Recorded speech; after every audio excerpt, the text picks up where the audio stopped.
Bismillah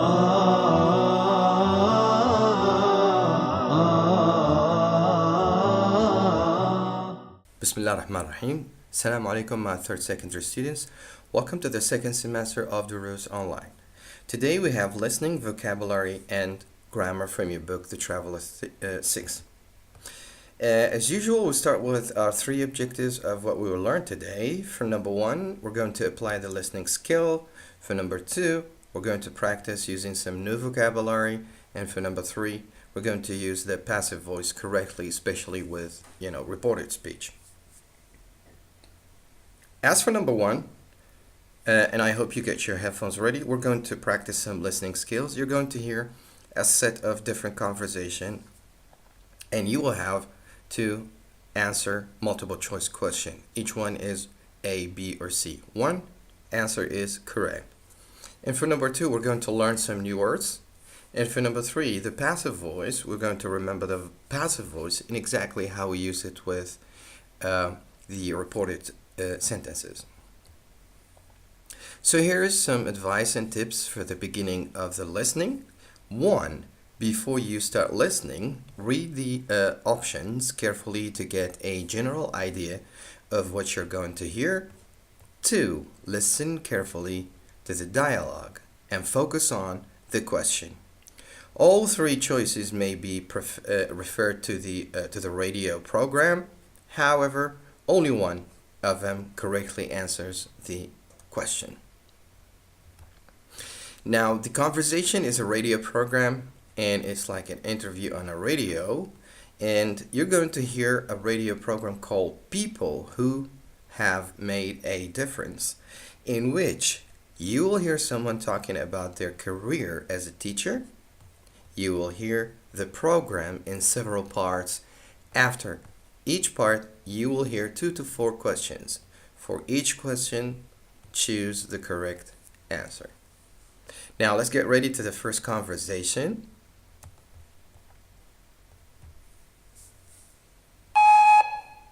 Sorry about that. So, Dan, could you tell our listeners what made you decide to become a teacher? My love of books. I lived in a one-bedroom apartment in a poor neighborhood with my little brother and my father. My mother died when I was 4.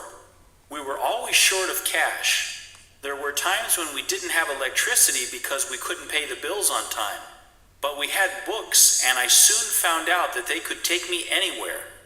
I could see the world without having to leave my room. I could have exciting adventures and live dangerously without risking my life. 1. Who brought Dan up?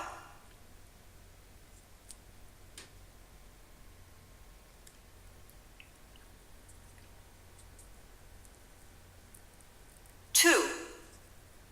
What didn't Dan and his family have?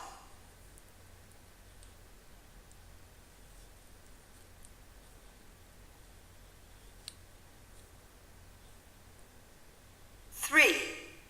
What did Dan like doing as a child? So as for number one, who brought Dan up was his father, and he didn't have money. And also what he liked to do when he was a child, he used to like reading. So number one is B to answer, and number two is money, which is also B, and number three is reading. So let's hear more of the conversation in the second part, which continues with the What did Dan like doing? You certainly didn't have it easy. No, I didn't. Of course I wouldn't be here if it wasn't for Patrick Lynch. He wasn't only one of my professors at college. He was a great mentor and a wonderful person. Funnily enough, I didn't think much of him at first because he seemed so traditional. But all that changed once I got to know him better. He was a harsh critic and reduced me to tears on many occasions. However, I learned a lot from him and entered my profession with excitement and confidence instead of fear. 4. Who was Patrick Lynch?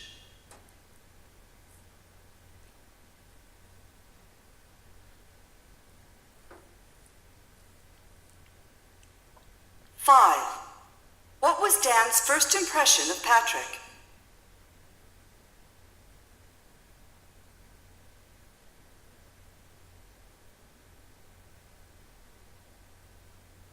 Six.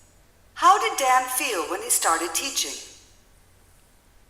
So the answers actually for number 1, it was his professor, Mr. Patrick. And number 2, at the beginning he didn't like the professor, but number 3, he was afraid. So 4, the best answer is C, and for 5, the best answer is A, and for 6, A also. Let's continue to the third part of the conversation where Dan speaks more of What Yeah. was Dan? Out of this world. So what was your first day like? How did it feel? Out of this world. I remember looking at my students and thinking, this is my destiny, to have this group of children before me. And a large group it was, I can tell you that. 30 kids. In some schools there will be 15 kids, 20 tops in a class. Anyway, I made up a story and gave them a funny speech about how strict I was and how I taught football players and prisoners, so a bunch of 5th graders wasn't much of a challenge. 7. What went through Dan's head on his first day?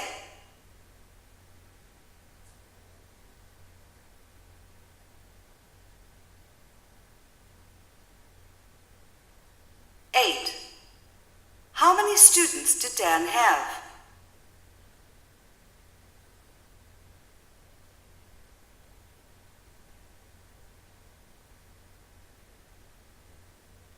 9. Who were Dan's first students? So as you can see, the answers actually for number 7 speaks about Dan's first experience when he, for 7, taught for the first time. So it was felt like he was made for this. For number 7, the best answer is A. And for number 8, how many students? He had 30 students for the first time. And for number 9, his students were 5th grade. Okay, his students were 5th graders or 5th grade. So that was the end of the listening part. Now let's go to vocabulary. And you can see the verb turn in a phrasal verb. So turn around, it means something, and turn away, turn down, turn into, turn inside out, turn in, turn back, and turn against. So for number 1, turn around, it means come back or come around. Turn around, it means come back or come around. Turn away, it means keep out or look back. Turn down, it means reject or keep out. Turn into, transform or make into. Turn up, inside out, it means flip it. And turn in is to lay down. Turn back, to lead back or return. And turn against, resist or oppose.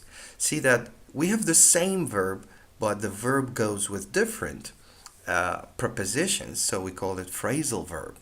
In each one, or in each time, we change the preposition, the meaning changes completely. So turn around means come back or come around, and turn away, it means to keep out or look back. Turn down, it means to reject and also to keep out. Turn into, it means to transform or change or make into something else. Turn inside out, it means flip it inside out. Turn in is to lay down, and turn back to lead back or to return, and turn against, it means resist or oppose. So for the phrasal verbs with the verb turn, here are some examples of how the meaning changes with the proposition. So the kidnapper turned out to be a neighbor. So turned out means proved to be. Another example, they turned the wallet over. So turn over to the police, it means give something back to the authority. Now also when we talk about phrasal verbs, we can remember compound nouns. Compound nouns most of the time are, weather forecast, is a combination of two words.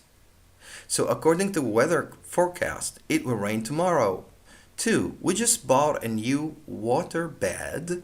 You wouldn't believe how restful a sleep you get on it. So you can buy a water bed. Water alone has a meaning and bed alone has a meaning. And once you put them together, we call them compound nouns. You have too many examples in English about compound nouns. For example, sunshine or sunlight. They come together, either one word or with a dash or hyphen. Sun has a meaning and shine has a meaning. Sunset, for example. Sun is the sun and we all know the sun, and set is another thing. So once we put them together, it is sunset. And its sunset is exactly at Maghrib time. So you have too many examples of two words. We put them together and we call this compound nouns. And the meaning changes a lot. Now let's go to the passive voice, the second part of the passive voice with the reporting verbs. And the rule is here. It is always and a passive reporting verb with that and the rest of the sentence or the clause. For example, if you have a reporting verb in an active sentence like people say that she's the leading expert on guerrilla communication. So this is an active sentence. And people say that this is a reporting verb. So how can we change this active sentence into passive sentence? So we say it is said, okay, it is said that, and the passive of reporting verb say said, so we take the past participle. It is said that, so we have it is here, and the reporting verb say in the passive, it is said and that here, and then the rest of the sentence. And you would still need to do some changes, like if you have in a present verb in a passive or in the active, you change it into the passive. So it is said that she's the leading expert on guerrilla communication. So here we didn't change much. We only changed the reporting verb. Another example, people believe that dolphins are the most intelligent of animals. So this is an active sentence starting with a reporting verb. So it is, and the passive reporting verb, believed, and that dolphins are the most intelligent of animals. Let's take another example which is a little bit more difficult than the other one. So rewrite the following sentences in a passive voice starting with the words given.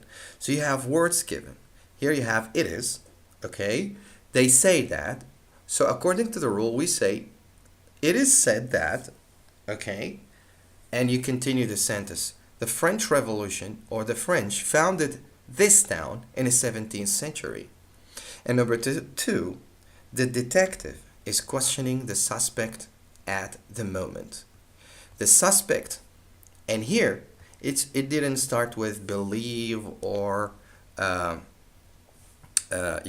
it's just a regular change of active sentence into the passive. But once you have a sentence start with they say or they believe or he says or what we believed, you have to say that it is believed that or it is said that. But here in the second sentence you have is questioning the suspect is a active sentence with the tense of present continuous, so it has a different thing. So is questioning, we say was questioned. So they say that the French founded this town in the 17th century, so we say it is said that this town was founded by French in the 17th century.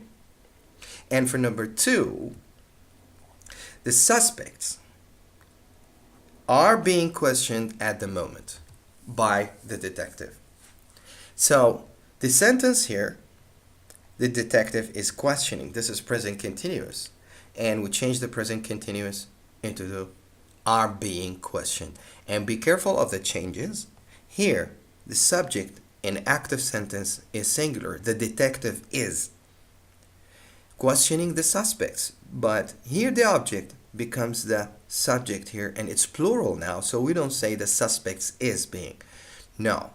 The one who, the subject here in the second sentence is plural, so we say the suspect are being questioned at the moment. And you can continue if you like by the detective. By the detective.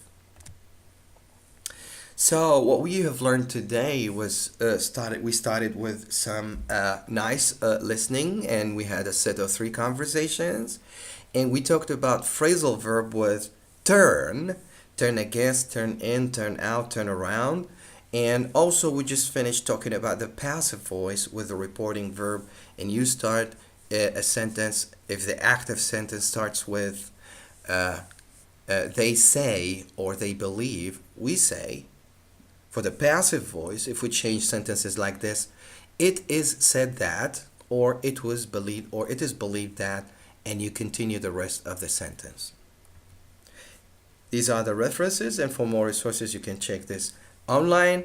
And finally, for more information and lessons, you can visit our website here and follow us on Twitter and call us on this number. Thank you all for watching this. Until I see you again, have a good day and assalamu alaikum.